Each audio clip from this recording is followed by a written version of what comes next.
Hi guys, so karong adlaw di ay may adlaw nga operahan ako sa ako ang breast cyst. So padung namid ani sa hospital.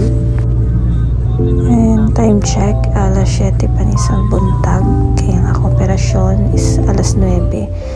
So dapat na nami dito before 2 hours kay daghan pa kayong mga procedure para before ko isa lang dito sa operating room.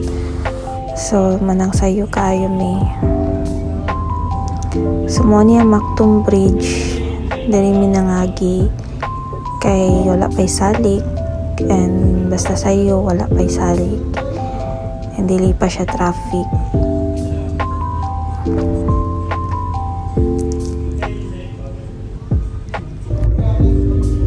And here I am. Murag ka ng kulba na kayo ba? Padung na sa hospital. Wala ko kay baon sa may hitabo na ko. Or unsa ba. So, I make things positive na lang jud. And, anani. And nami sa lift. Padung nami masaka. Ayan, kisa muna. Char.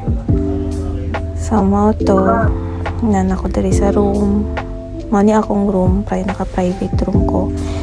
And thanks God din kasi covered retanan sa insurance ang akong hospitalization. So mani akong bed. Ang gawa sa ako ang room. Nasa 4th floor kami. Ayan.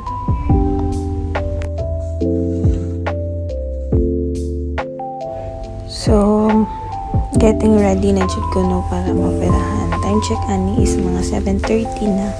So, pasot na ko nila og hospital gown.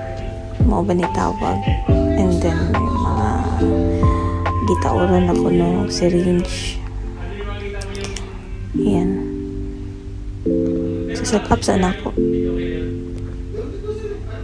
So, while waiting, imot-imot sa i-check sana ko kung saan i-check na ako kung dress. Ayan, gitauran na nila for antibiotics. Naka-inject na antibiotics ata. So, sakit siya pero nasanay na pod ko ani kay ever since sinani pod